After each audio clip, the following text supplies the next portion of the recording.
Welcome. আমি সৌরভ, আপনারা দেখছেন সৌরভ ব্যাপারী ইউটিউব চ্যানেল। তাহলে আজ চলে আসলাম পিএসসি ক্লার্কশিপ এবং মিসলেনিয়াস কিছু কমন জিকে নিয়ে। এই জিকেগুলো তোমাদের প্র্যাকটিস করতে হবে। আমি কিছু জিকে বাছাই করেছি, কমন কমন জিকে, এগুলা পরীক্ষাতে আসার মতো, সেই জিকেগুলো আমি তোমাদের সামনে তুলে ধরবো। তো তার আগে একটি কথা বলবো, এই চ্যানেল চাকরি সম্পর্কিত সব রকম নিত্য নতুন আপডেট দেওয়া হয়, তাই চ্যানেলটিকে সাবস্ক্রাইব করে দিন। ধন্যবাদ। প্রথম কোয়েশ্চেন, রাষ্ট্রপতির শূন্য পদ কত সময় পূরণ করতে হবে?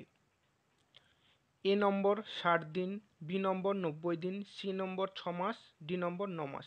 তোমরা কমেন্টে উত্তর দিতে পারো, আর না হলে মনে মনে তোমরা দেখো কোনটা হতে পারে, আমি ঝটঝট করে বলে দিই। প্রথম কোশ্চেনের অ্যান্সার হচ্ছে সি, 6 মাস। দ্বিতীয় কোশ্চেন, রাষ্ট্রগোপ্তার পত্রিকার সম্পাদক কে ছিলেন? এ দয়ানন্দ সরস্বতী, বি ঈশ্বরচন্দ্র বিদ্যাসাগর, সি ঈশ্বরচন্দ্র গুপ্ত, ডি দাদাভাই নওরোজি। তোমরা দেখো উত্তর হয়তো কমেন্টে দিতে পারো, নাহলে মনে মনে ভেবে নাও। দ্বিতীয় কোশ্চেনের উত্তর হচ্ছে ডি দাদাভাই নওরোজি। তৃতীয় কোশ্চেন, মুসলিম লীগের নিম্নলিখিত অধিবেশনগুলির মধ্যে কোনটিতে Mohammad Ali Jinnah divide and quit স্লোগানটি দিয়েছিলেন? এ লখনৌ অধিবেশন 1931, বি করাচি অধিবেশন 1933, সি লাহোর অধিবেশন 1940, ডি করাচি অধিবেশন 1943। দেখো কোনটি উত্তর হতে পারে।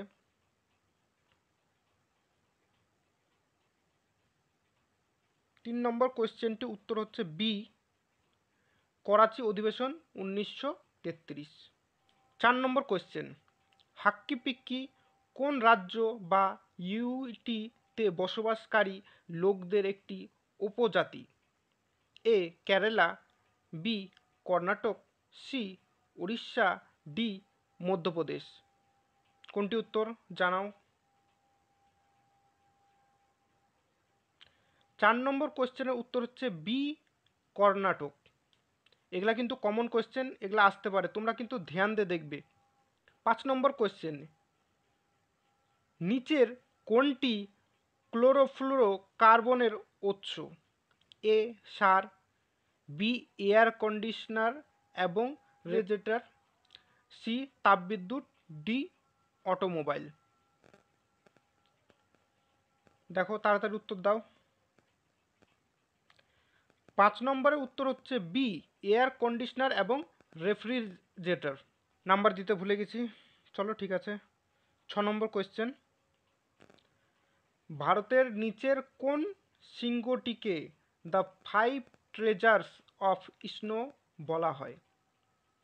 ঝটাঝট উত্তর দাও। A Kangchenjunga, B Trishul, C Nanda Devi, D Kamet. কোনটি হতে পারে?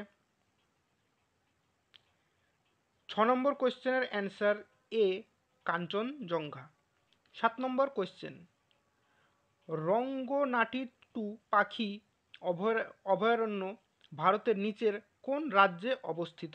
এ Tamil Nadu, B Andhra Pradesh, C Kerala, D Karnataka. দেখো কোনটি হতে পারে। 7 নম্বর কোয়েশ্চেনের উত্তর ডি কর্ণাটক। এবার 8 নম্বর কোয়েশ্চেন, নিম্নলিখিত কোনটিতে সংবিধানের উদ্দেশ্যগুলি অন্তর্ভুক্ত রয়েছে?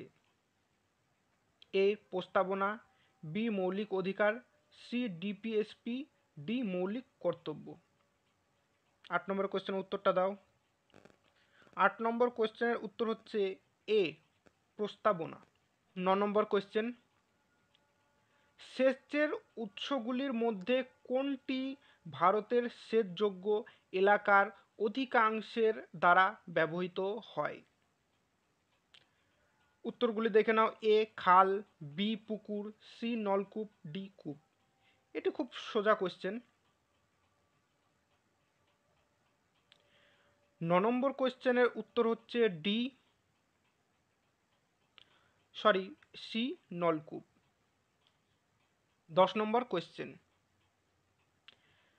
দামোদর উপত্যকা অঞ্চলের কয়লা খনির এলাকার নিচের কোনটির অন্তর্ভুক্ত?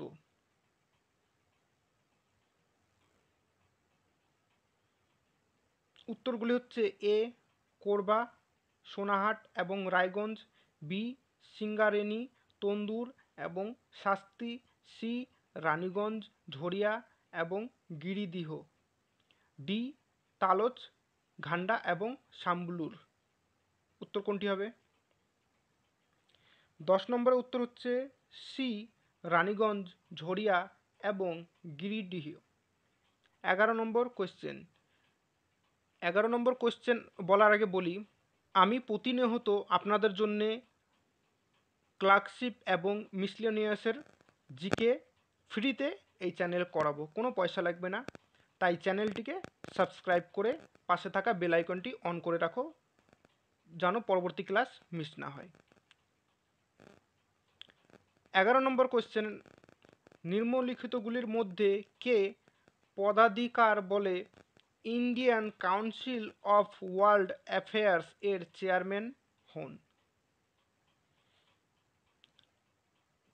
এ পররাষ্ট্রমন্ত্রী, বি রাষ্ট্রপতি, সি উপরাষ্ট্রপতি, ডি প্রধানমন্ত্রী। 11 নম্বর কোয়েশ্চেনের উত্তর সি উপরাষ্ট্রপতি। 12 নম্বর কোয়েশ্চেন, ভারতে সরকার কর্তৃক শস্য বীমা চালু হয় কোন সালে? উত্তরগুলি হচ্ছে এ 1955, বি 1964, সি 1985, ডি 1999। এর উত্তর কি হবে? 12 নম্বর কোয়েশ্চেনের উত্তর হচ্ছে ডি 1999। এগুলা কিন্তু কমন পরীক্ষার মধ্যে আসার মতো, তোমরা কিন্তু ভালো মতো রিভাইজ করে নেবে। 13 নম্বর কোয়েশ্চেন, ভারতীয় মন্ত্রিসভা কোন দিনটিকে ভারতের জাতীয় মহাকাশ দিবস হিসেবে ঘোষণা করেছে? এটি কিন্তু আসার মতো কোয়েশ্চেন। এ 20শে আগস্ট, বি 23শে আগস্ট, সি 25শে আগস্ট, ডি 27শে আগস্ট। 13 নম্বর কোয়েশ্চেনের উত্তর বি 23শে আগস্ট। এবার তোমাদের 15 নম্বর কোয়েশ্চেন, কুল্লু উপত্যকা নিচের কোন নদী দ্বারা গঠিত? এ চেনাব, বি গিলগিট, সি বিয়াস, ডি রাভি। এই কোশ্চেনটির অ্যান্সার আমি দেব না, এটি তোমাদের হোমওয়ার্ক। তোমরা কমেন্টে জানাও এর উত্তর কি হবে এবং তোমরা কি রিভাইজ করছো, তাহলে আমি বুঝতে পারবো। এর ক্লাসটি এই পর্যন্ত। এরকমই প্রতিনিয়ত ক্লার্কশিপ এবং মিসলেনিয়াস ক্লাসের জন্য চ্যানেলটিকে সাবস্ক্রাইব করো এবং ভিডিওটিতে লাইক করো, তোমাদের বন্ধুদের সাথে শেয়ার করো। তাহলে ভিডিওটি দেখবার জন্য ধন্যবাদ।